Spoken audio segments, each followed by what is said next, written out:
Eu sei que é difícil esperar, mas Deus tem um tempo para agir e para curar.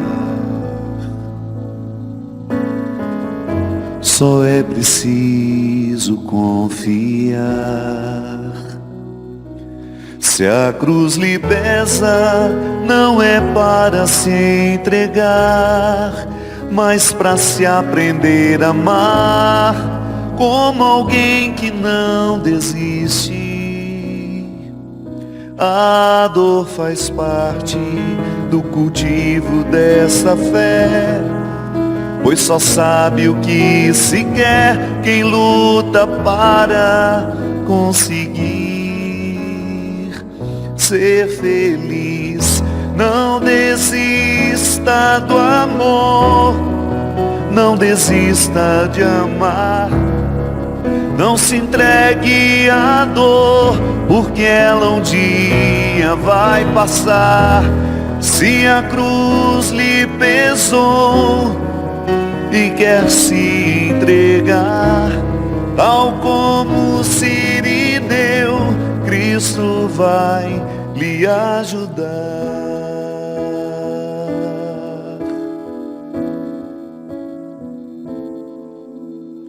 Eu sei que é difícil esperar, mas Deus tem um tempo para agir e para curar. Só é preciso confiar. Se a cruz lhe pesa, não é para se entregar, mas para se aprender a amar, como alguém que não desiste. A dor faz parte do cultivo dessa fé, pois só sabe o que se quer quem luta para conseguir ser feliz. Não desista do amor, não desista de amar. Não se entregue à dor, porque ela um dia vai passar. Se a cruz lhe pesou e quer se entregar, tal como o Sirineu, Cristo vai lhe ajudar. Não desista do amor, não desista de amar. Não se entregue à dor, porque ela um dia vai passar. Se a cruz lhe pesou e quer se entregar, tal como o Sirineu, Cristo vai lhe ajudar.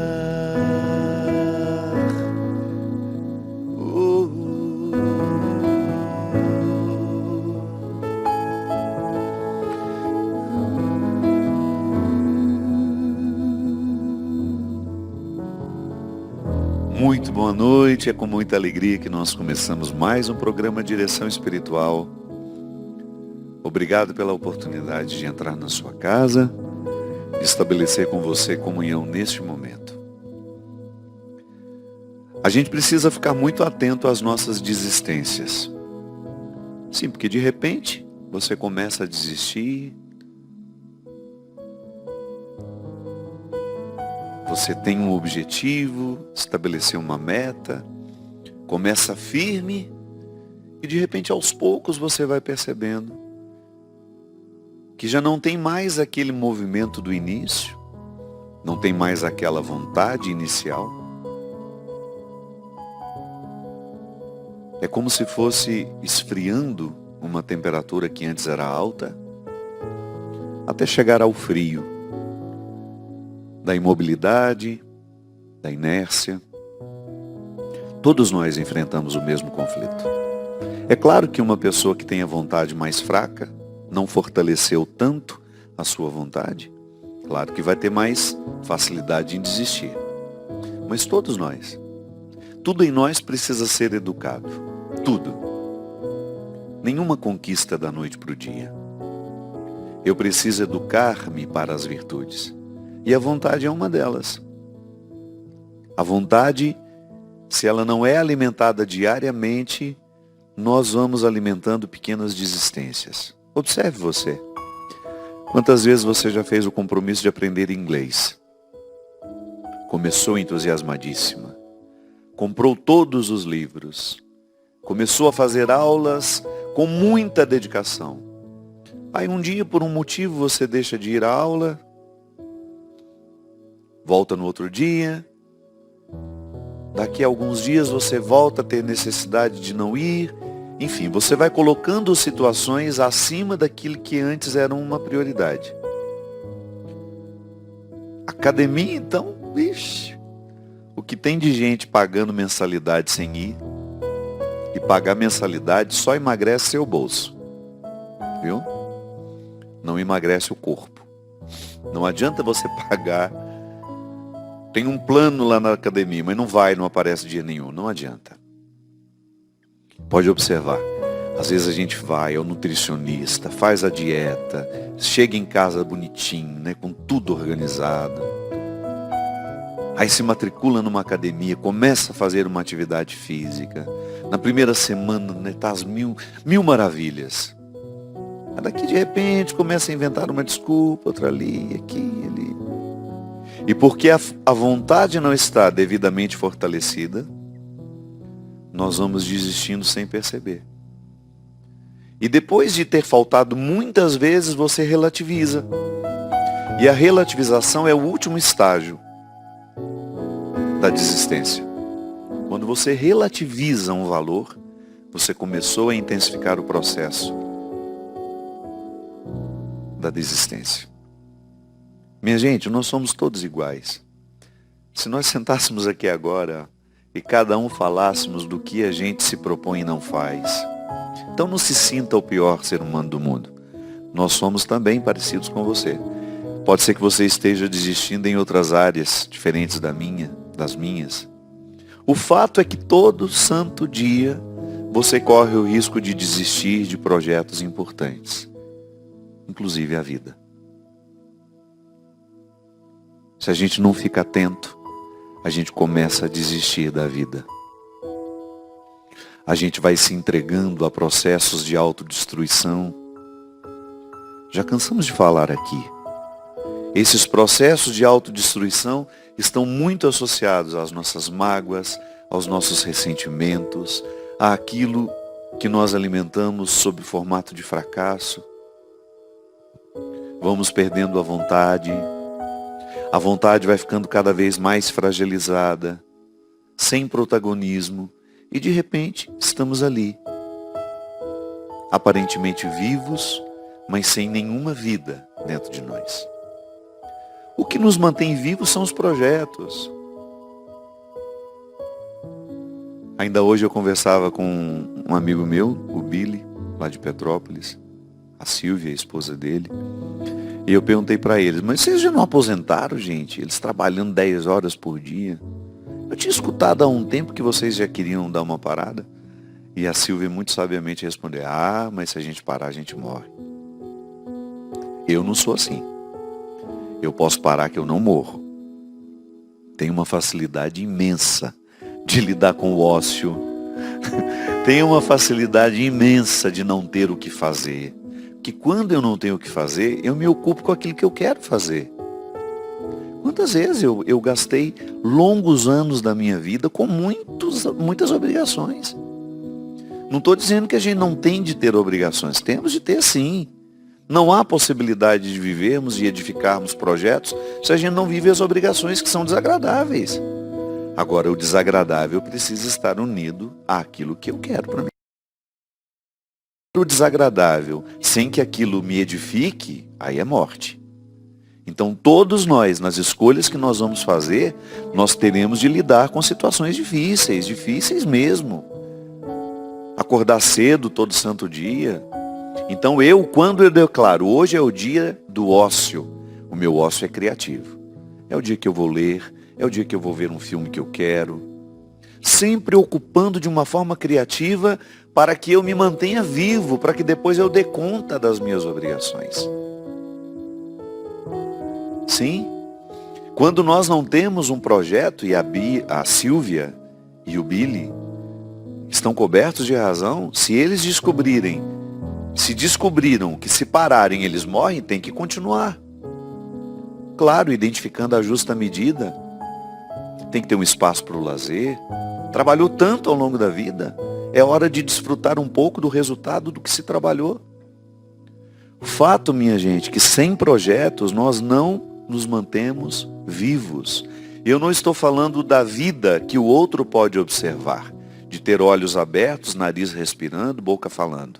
Não, eu estou falando da vida interior, que é essa que brilha nos nossos olhos quando está sendo bem vivida. O brilho nos olhos, essa satisfação que nós demonstramos com o nosso rosto. Tudo isso é resultado de uma vida interior sendo cultivada. Se nós não temos o cultivo da vida interior, não expressaremos vida quando falarmos, quando olharmos, quando pensarmos. Sim, esse é o desafio diário, de você observar onde é que você está desistindo, do que você está desistindo. Olha, desistir de situações que nos matam, que nos adoecem, é ótimo. Eu tenho encontrado muitas pessoas que estão revendo os seus trabalhos, revendo as opções que fizeram, profissionais, optando por trabalhar menos, ganhar menos, não tem problema, mas viverem melhor. Então, desistir daquilo que de fato merece a nossa desistência é ótimo. Eu estou falando de desistências de situações vitais, importantes para a nossa realização. Como desistir do conhecimento, por exemplo.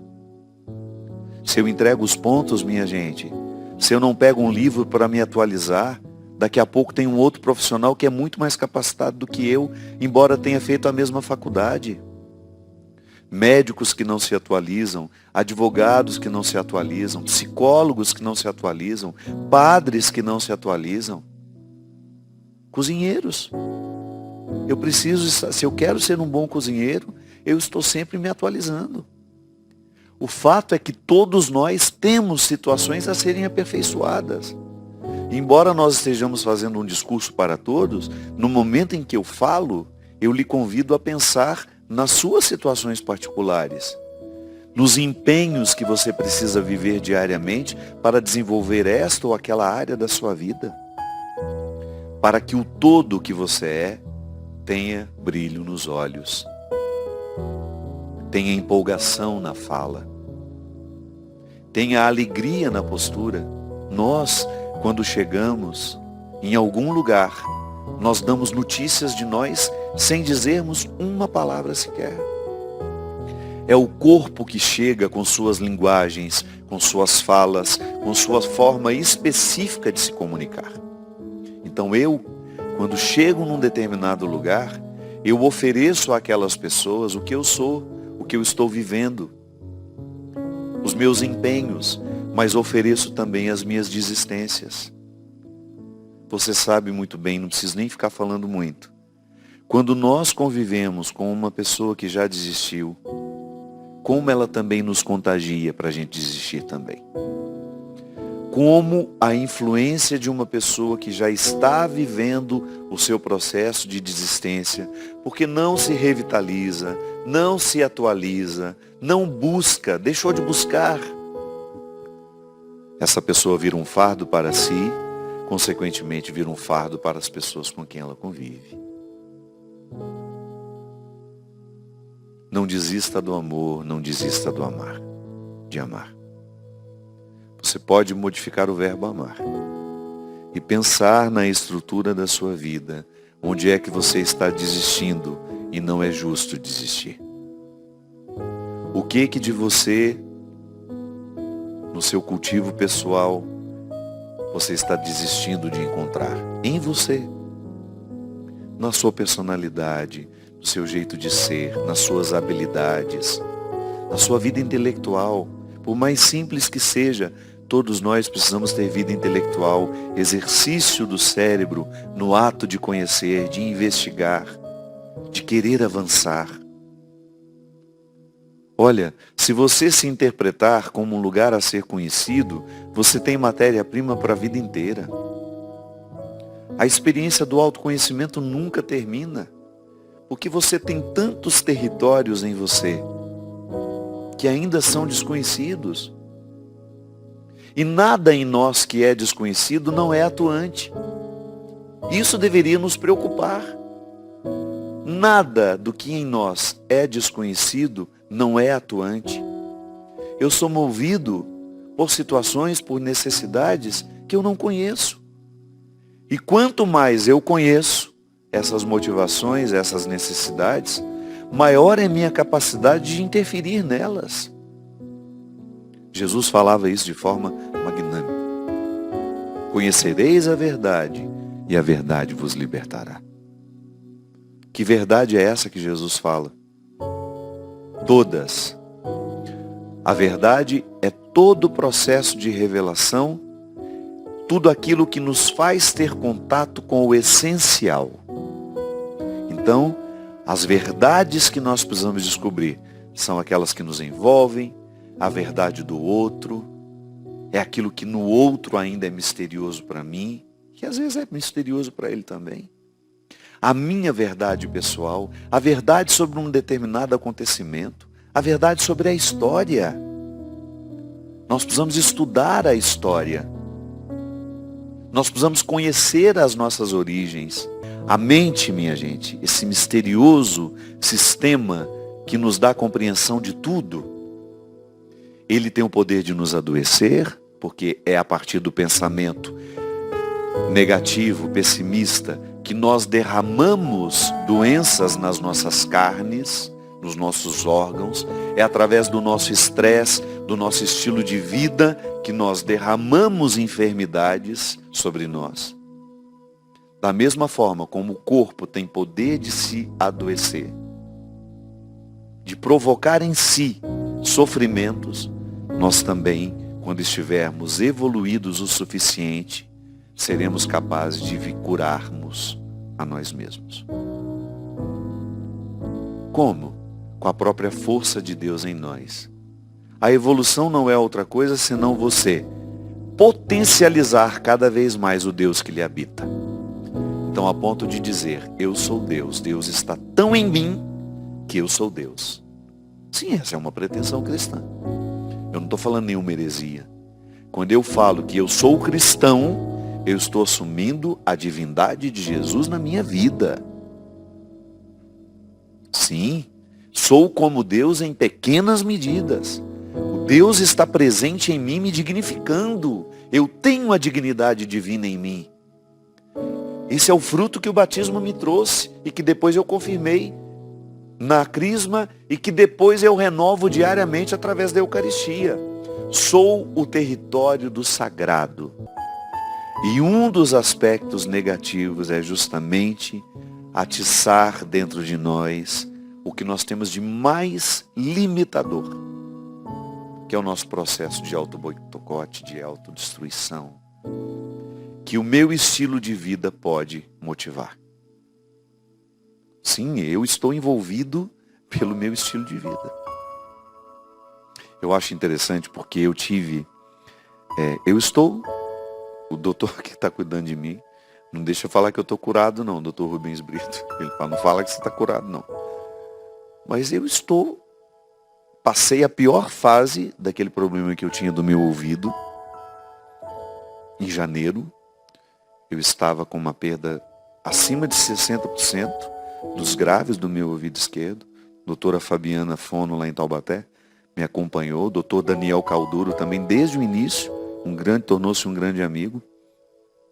Dr. Rubinski diagnosticou essa doença autoimune provocada, né? Eu tenho uma tendência genética a isso, provocada e aguçada, e desenvolveu aquele ruído horroroso que eu convivi durante 8 anos.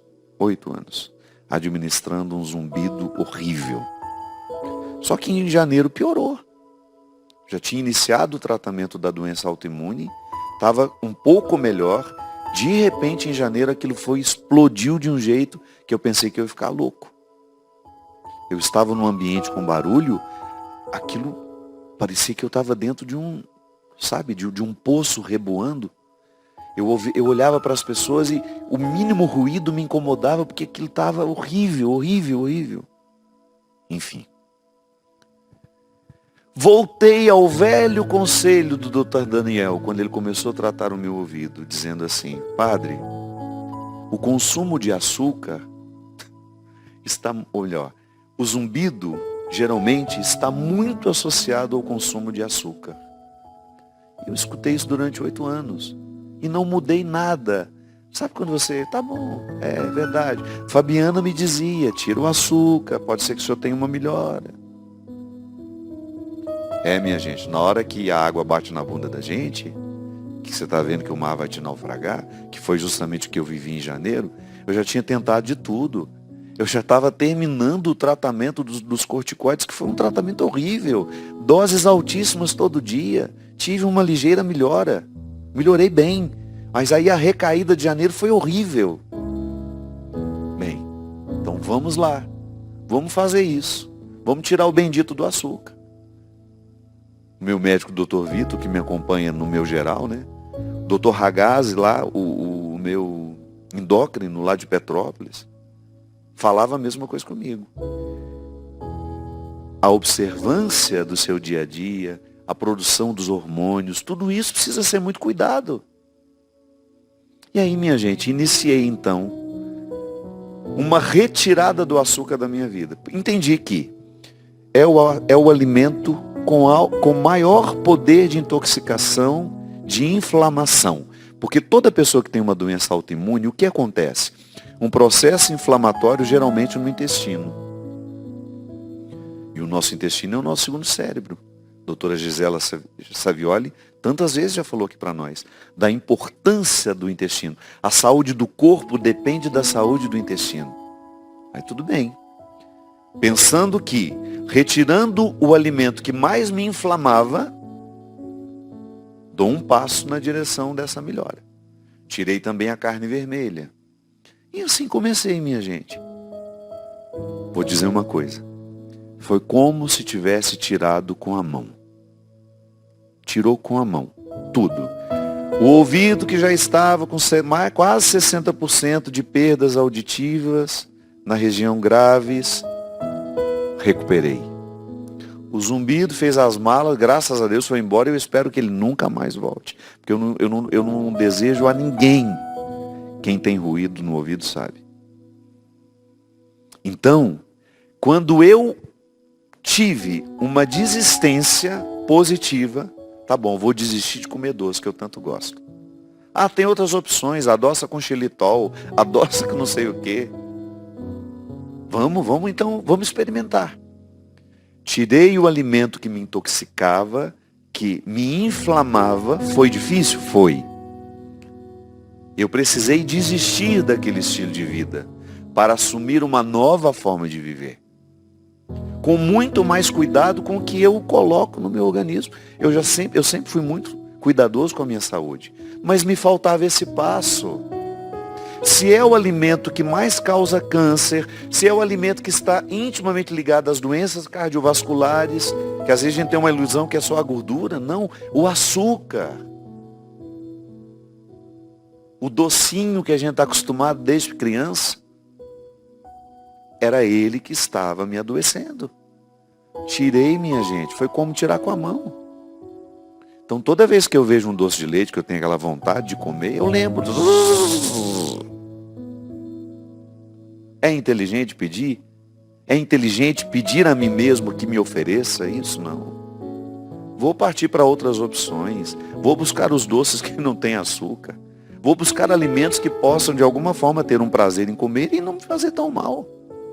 Só que quando eu desisto da vida que me adoece, e é uma desistência positiva, eu preciso assumir uma outra que é saudável e que também vai me exigir que não desista da disciplina, daquele compromisso de levar adiante o que em mim precisa ser modificado.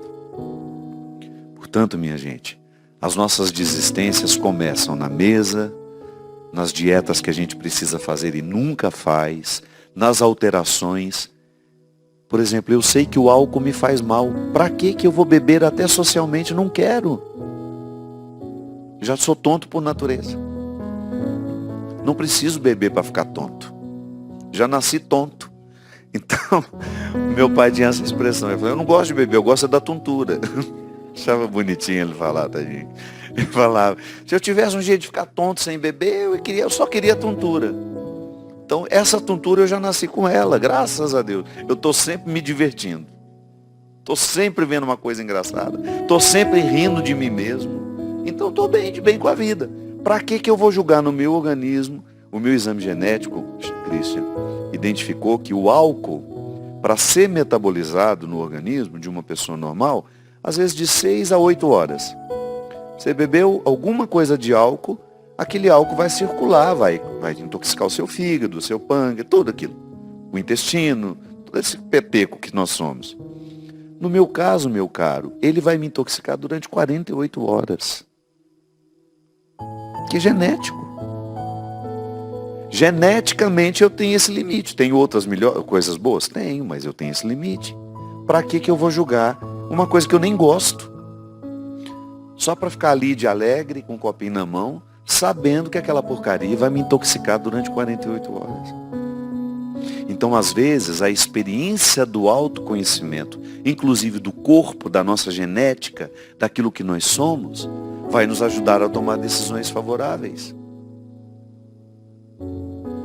Vai nos ajudar a ter as desistências certas e a nunca assumir as desistências que nos farão alcançar uma melhora. Estamos de volta com o programa Direção Espiritual. Muito obrigado pela sua companhia, pela sua participação, pela sua divulgação. Boa noite, Christian. Por onde você andou, querido?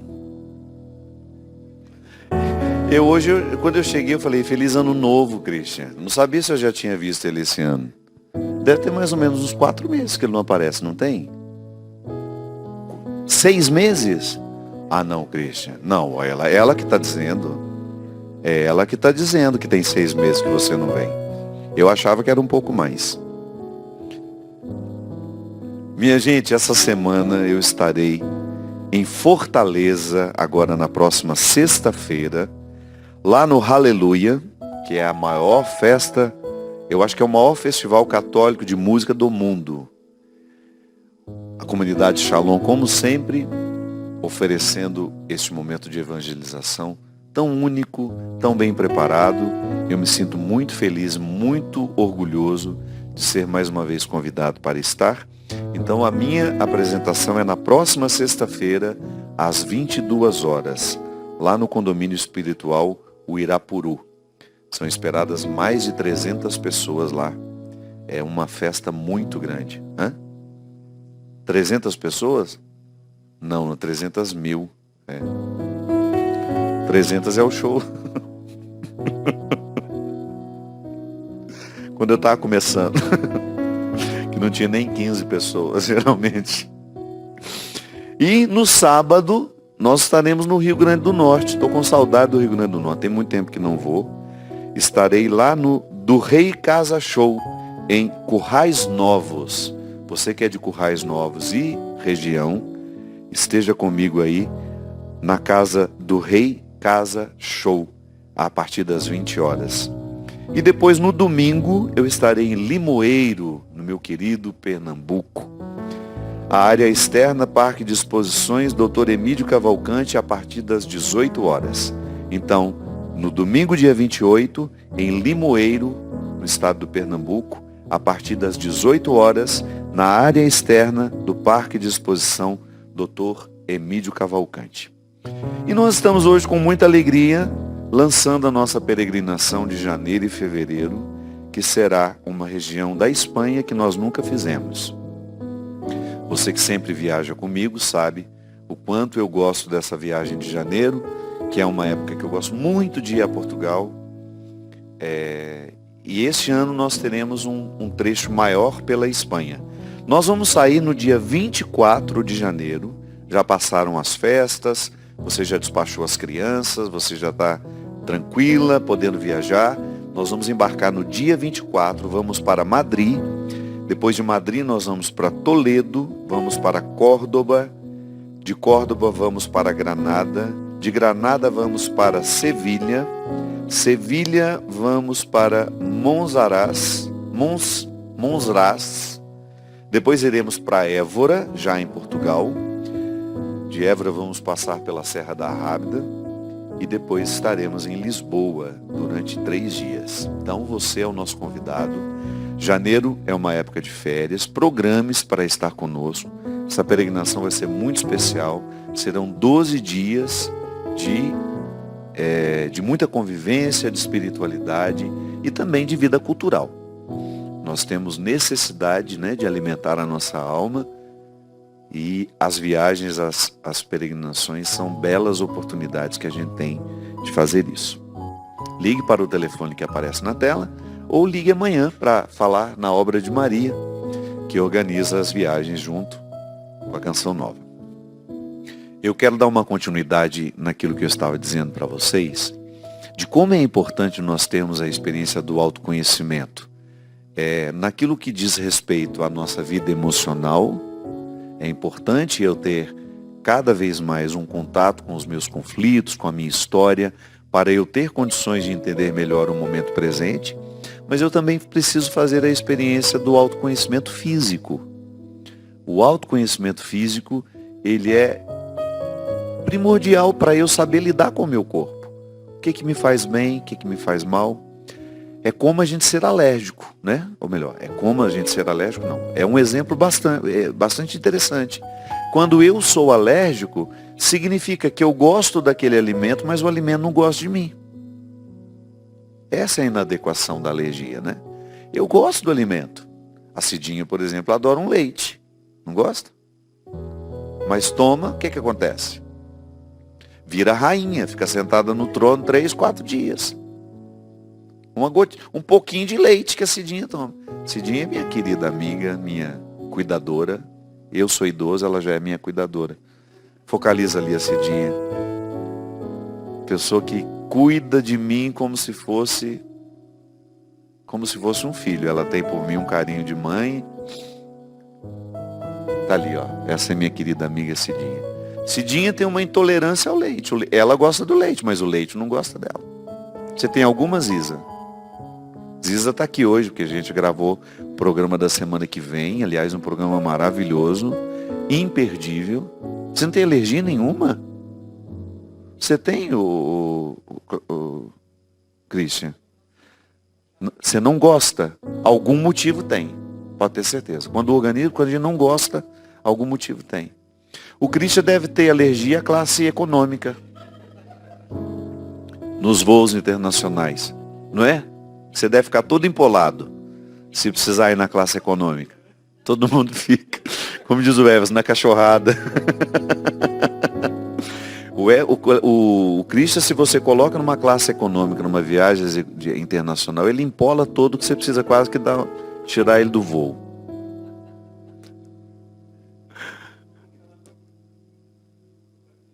Põe compartimento de cargas. Então existem alimentos que você sabe que você não pode, por mais que você goste. E é interessante porque quando você começa a fazer esses exames, e hoje nós temos muitas possibilidades, Tá certo que às vezes alguns exames são muito caros, veja se seu plano de saúde cobre ou não, mas alguns, minha gente, eles são um investimento que a gente precisa fazer, porque vai determinar a qualidade da nossa vida. São exames muito bons. Eu tive um contato com um conhecimento sobre mim que o exame me proporcionou, inclusive para identificar a tendência genética que eu tenho a ter depressão. Que é uma coisa interessante, né? Porque quando o médico fez a leitura do meu exame, ele começou a fazer algumas perguntas em relação aos meus familiares e eu pude entender tudo. Por que que existe uma tristeza tão arraigada nos meus familiares, uma tendência ao suicídio, uma tendência à tristeza mais aprofundada? São características genéticas. O que é uma característica genética? É aquilo que nós trazemos em nós, querendo ou não. Eu não tenho como escolher. A minha carga genética me foi dada pelos meus ancestrais. A sua carga genética está aí em você e você não tem como mudá-la. Você não tem como dizer, eu não quero isso para mim. Diferente de um comportamento. Só que aquilo que geneticamente você pode ter não significa que você terá. Para eu desenvolver uma doença que eu posso ter, eu preciso criar os gatilhos para isso. Então, quando eu tenho um conhecimento de uma doença que eu posso ter, eu vou ficar mais atento àquilo que pode desencadear. Então, digamos que eu tenho uma fragilidade no meu fígado. É uma característica genética. Meu fígado não funciona muito bem, vai ter uma tendência a desenvolver isso com o tempo. Tá bom? Então eu vou adotar desde já um estilo de vida para favorecer o meu fígado. Se eu tenho uma tendência a ter Alzheimer ou doenças, né, de demência, isso, aquilo, eu vou exercitar, fazer de tudo para que eu não desperte o gatilho daquela doença. É igual a depressão, minha gente. A depressão, se você vai observar o processo de cada um, e claro, isso é muito particular, você vai ver que aquela pessoa pode ter tido um gatilho que desenvolveu a doença, que desencadeou a doença. Às vezes nós temos um processo que foi iniciado pela perda de um familiar. A perda foi tão dolorosa, foi tão difícil, que após ter vivido aquele luto, eu desenvolvi a depressão. Perda de emprego. A vida vai oferecendo o tempo todo os gatilhos. Então há muitas coisas que eu não tenho como evitar, não está no meu controle. Então eu não tenho como evitar que uma pessoa morra, eu não tenho como evitar viver uma decepção, eu não tenho como evitar uma traição, não tenho como evitar a partida de uma pessoa que eu amo. Agora, eu tenho na administração da minha vida a oportunidade de escolher muitas outras coisas. Então nem tudo eu posso escolher. Mas há algumas coisas que estão sim sob o meu controle. E é aquilo que eu vou estabelecer como uma rotina. Então se eu tenho tendência a ter uma doença das vias coronárias, por exemplo, uma tendência a ter problema de coração, a ter diabetes, eu vou fazer de tudo, cercar-me de cuidados para que essas doenças não sejam desencadeadas. Eu tenho aprendido muito, muito na lida comigo e tenho motivado muito outras pessoas a viverem essa beleza. A beleza do autoconhecimento. Em todas as dimensões. Seja nessa lida que você tem com os seus sentimentos, com as suas emoções, com a sua história, ou seja, na lida com o seu corpo. Ô Bia, prepara o microfone para a Ziza, que depois eu quero que a Ziza venha aqui bater um papinho comigo. Vai ser até em pé mesmo, pode ser, Ziza? A experiência do autoconhecimento é necessária demais, demais. Porque é ela que vai justamente dar-nos autoridade na lida com tudo isso. Então você sabe exatamente que as suas desistências podem comprometer a qualidade da sua vida, como as suas insistências também podem qualificar a sua vida. Boa noite, Zia. Você vai estar com esse mesmo vestido semana que vem? Eu vou, né, gente? Agora a gente vai ter que mostrar, né? Olha, o Christian ele fez... também tá com a mesma Não, ele tá com a mesma blusa, ele só vestiu um casaco diferente. É, gente. A camisa dele, se você prestar atenção, semana que vem é a mesma. E eu também, a mesma camiseta que eu tô no programa da semana que vem. Mostra aqui, por favor, que eu também não quero ficar bancando bonitinho. Ai, que bom, né, gente? Assim. Eu estou com essa camiseta na semana que vem, com uma outra blusa preta por Estarei cima. vestida. Aí, Ou sim. fiz assim, tô novo. Tô nova. Ninguém repara a calça, a camisa repara. Por que É, será mulher, isso, né? gente, não sei, né, gente? Mulher Ninguém já tá fala, você frita, tava né? com a mesma calça da semana passada. Mas fala, você tá com a mesma camisa da semana passada. São Esse os programa olhos. quase não reprise. Quase Quase não não. tem reprise. Aliás, a gente podia chamar esse programa de reprise espiritual. Ô, Bia, Nós tá estamos acabando repetindo com a demais, gente. a gente tá muito A cansado, gente nós tem que estamos vir velhos. mais, gente. Não, não, para de Aí, como a gente graça. não quer Agora que eu parar vou o parar de comer programa- açúcar, eu tô resolvida. Então você vai ficar nova de novo. Porque a partir de hoje já era o açúcar Você na come minha açúcar, vida. Christian? Nossa, eu comi uma torta É, de pela limão antes de pancinha eu vir tô pra cá. percebendo que você come mesmo. Me fala uma coisa, como é que você Fala. experimenta em você essa experiência experiência é ótima.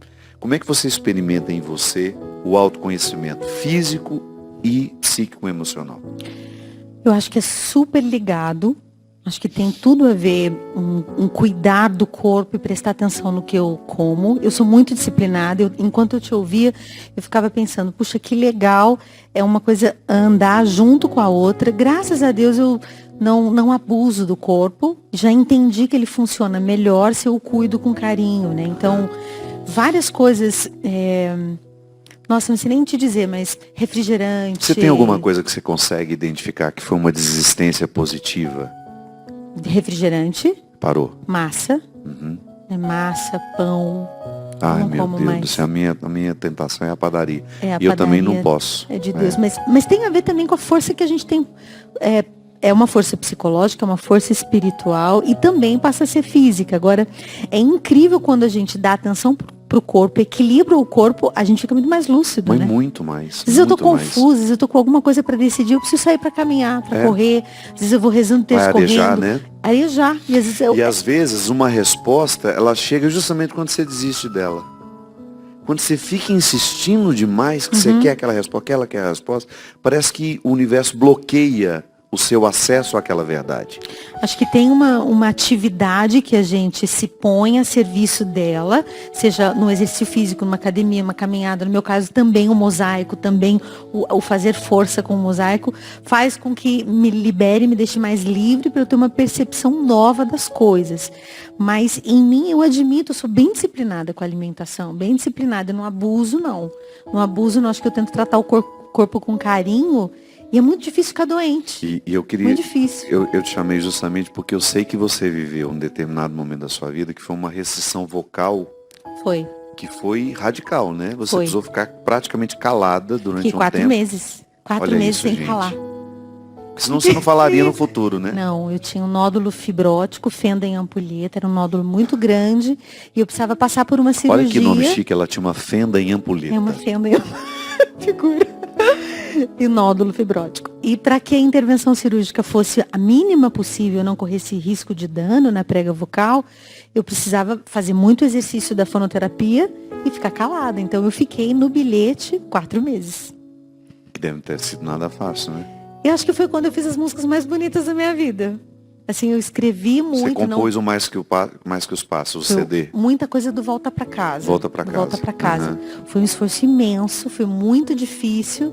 Mas é aquela coisa quando você domina algo que está fora de você, que é um alimento, ou a palavra, ou o diálogo, ou estabelecer uma relação, aquilo não te domina mais também, né? Você passa a ser dono de si, senhor de si em um lugar onde muitas vezes a gente nem se percebe prisioneiro. Então, às vezes a gente não diz não para as coisas porque nem conseguiu perceber que precisa dizer não, né?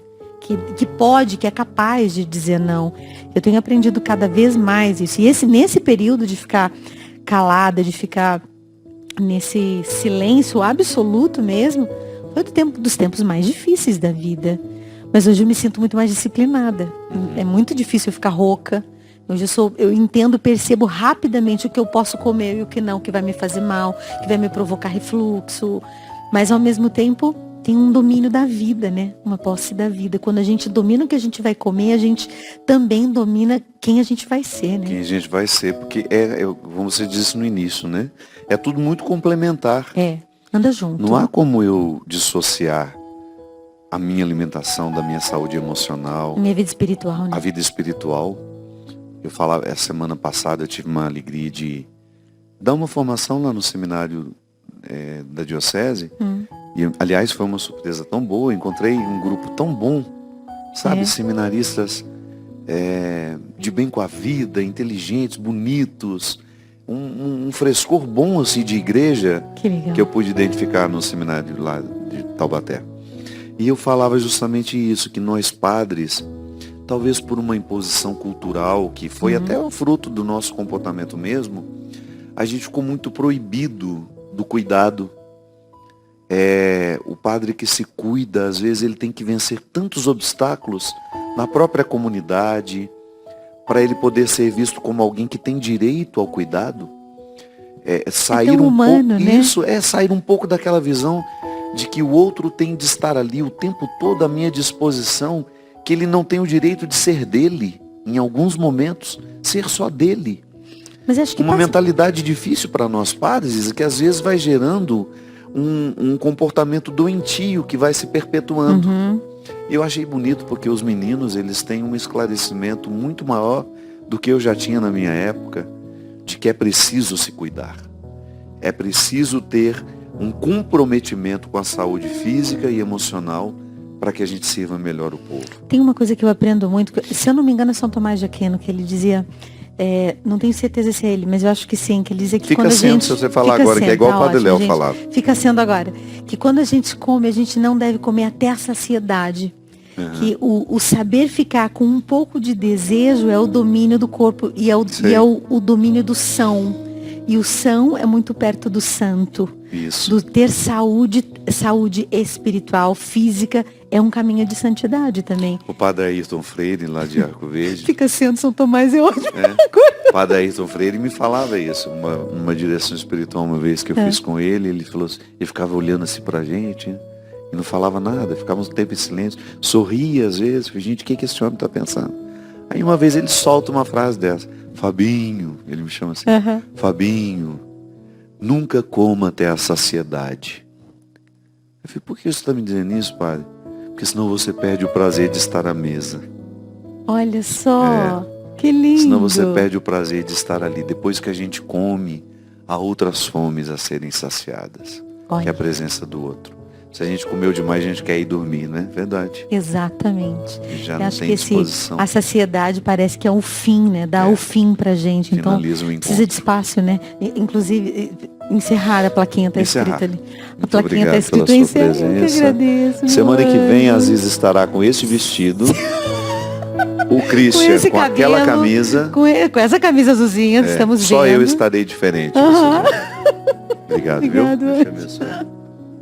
Amém. Obrigado pela sua companhia, que Deus te abençoe. Obrigado por ter mais uma vez nos proporcionado a oportunidade de estar com você na sua casa e de falar ao seu coração.